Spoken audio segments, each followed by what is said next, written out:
Olá, sejam bem-vindos à nossa análise de hoje. Nós vamos mergulhar em uma das histórias mais, dramáticas da conquista de Canaã, a do pecado de Acã. É uma narrativa que mostra como uma vitória que parecia certa, esmagadora, se transformou numa derrota assim, chocante. E para a gente entender essa história, nosso foco vai ser totalmente o capítulo 7 do livro de Josué, lá no Antigo Testamento. É uma passagem que, olha, marca uma virada bem abrupta, bem sombria na jornada de Israel. A história toda já começa com essa pergunta que deixa a gente pensando, né? Pensa bem, depois daquela vitória milagrosa em Jericó, o exército de Israel estava com a moral lá em cima, super confiante. Mas aí, a próxima campanha, contra uma cidadezinha chamada Ai, acaba em desastre. A grande questão é, por quê? É aqui que a gente entra na primeira parte, para entender essa derrota que, a princípio, não fazia sentido nenhum.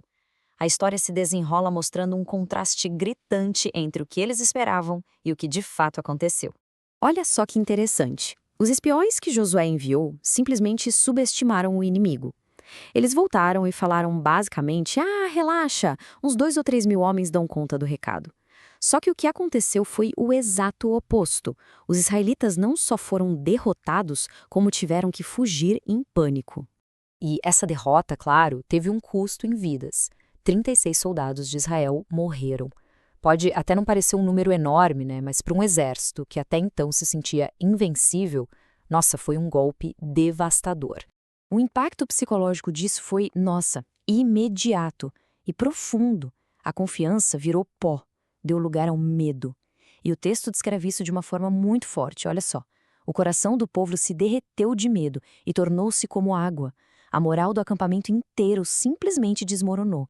E aí, no meio desse desastre todo, a atenção se volta para quem? Para o líder, para Josué.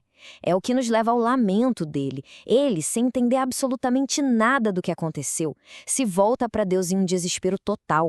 A reação de Josué é visceral. Na sua angústia, ele rasga as roupas, se joga no chão e clama a Deus. E as palavras dele mostram o tamanho da dor e da confusão. Escuta só. Soberano Senhor, por que fizeste este povo atravessar o Jordão para nos entregar nas mãos dos amorreus e nos destruir? Dá para sentir o peso nessas palavras. Só que a resposta de Deus vem para virar essa perspectiva de cabeça para baixo. A questão não era uma falha militar, não era um erro de estratégia. A causa do fracasso era espiritual. E a resposta de Deus é, assim, direta e muito severa. Ele revela que a derrota foi uma consequência direta da desobediência. Ele diz: Israel pecou, violaram a minha aliança que eu lhes ordenei, apossaram-se de coisas consagradas, roubaram, mentiram, ou seja, alguém ali quebrou um mandamento que era sagrado. Tá, mas o que seriam exatamente essas coisas consagradas? É um ponto-chave. Em Jericó, tudo, absolutamente tudo, deveria ser dedicado a Deus. Era como se fosse o primeiro fruto da conquista. Então, pegar qualquer um desses itens não era um simples roubo. Era um roubo contra o próprio Deus. Era quebrar a aliança sagrada entre Deus e o povo de Israel. Então surge a grande questão, né? Como é que se encontra um único culpado no meio de uma nação inteira? E a resposta vem com uma ordem divina para começar um processo quase como uma investigação, bem metódico, para identificar essa pessoa. O Senhor, então, instrui Josué a organizar o povo em etapas. Primeiro, a tribo seria identificada. Depois, o clã daquela tribo. Em seguida, a família daquele clã. E, por fim, o homem. Dá para imaginar a tensão aumentando a cada passo, a cada vez que o cerco se fechava um pouco mais. E esse processo de eliminação, passo a passo, leva a um homem só. Acã, filho de Carme, da tribo de Judá.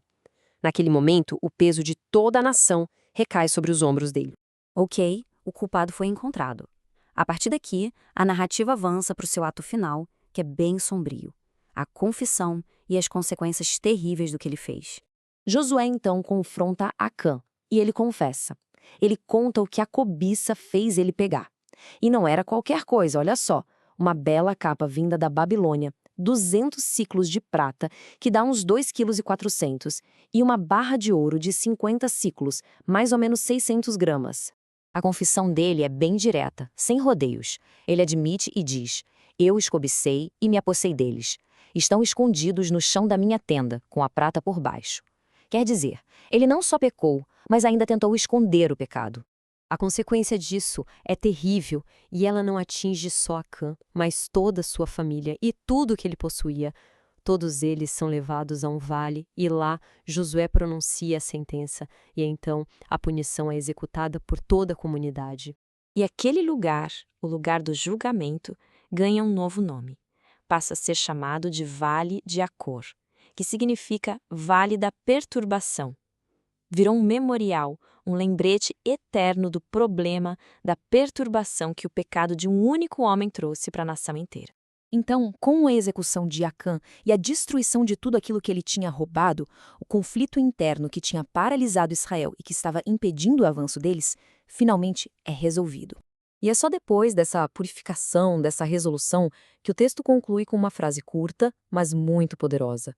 Então o Senhor se afastou do ardor da sua ira. A aliança que tinha sido quebrada pode, enfim, ser restaurada. Mas tudo isso deixa uma pergunta no ar, não é? Agora que o pecado foi removido, que a causa da derrota foi tratada, será que Israel finalmente vai conseguir conquistar aí? Bom, a resposta para isso e a continuação dessa história, isso a gente vai ver na próxima análise.